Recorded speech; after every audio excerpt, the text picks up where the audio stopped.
What is your strategy going forward here in New Hampshire? What are your expectations before you go down to the South? Well, listen, we are competing nationwide, and what we are working to do is reassemble that Reagan coalition. That's what we saw in Iowa this week, where we saw conservatives coming together with evangelicals and libertarians and Reagan Democrats and young people all coming together. That happened powerfully Monday night in Iowa. We are working to do that nationwide. We're seeing that happen. We're competing in New Hampshire, and then from New Hampshire we're going straight to South Carolina, where we've got an amazing team on the ground. And then 10 days after South Carolina is Super Tuesday, the so-called SEC primary. States like Georgia, Alabama, Tennessee, Arkansas, Oklahoma, and of course the crown jewel, the great state of Texas.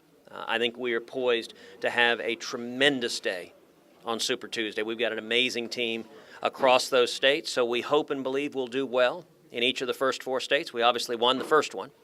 And then we hope and believe Super Tuesday is going to be an incredible day for courageous conservatives all across this country, an incredible day for the grassroots. Now, talking to your drug addiction, you said one of your biggest solutions is securing the border. Yes. But what is your policy in place, or will be in place, for here in New Hampshire? It's a big issue here in the state. It is a very big issue.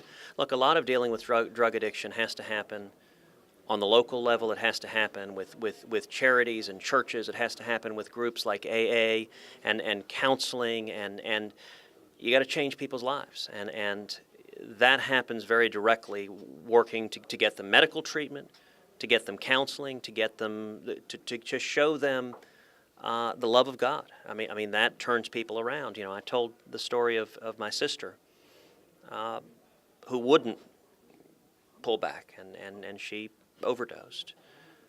My father had a different journey. My father was a drunk, and he had left my mother and me when I was a little kid, and he came to Texas, and thankfully someone invited my dad to a Bible study, and he gave his life to Jesus, and it turned his life around. It brought him back to my mother and me. And so people can transform their lives, but it's got to happen at the state and local level.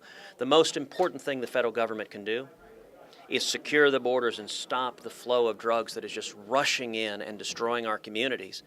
We will do that. I have a very, very detailed immigration plan. We're going to build a wall. We're going to triple the Border Patrol. We're going to increase 4-fold the fixed wing and rotary wing aircraft. We know how to solve this problem. What is missing is the political will.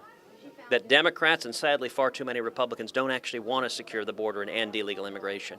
If I'm elected president, I will secure the border. We'll solve this problem. Thank you so much. Take care.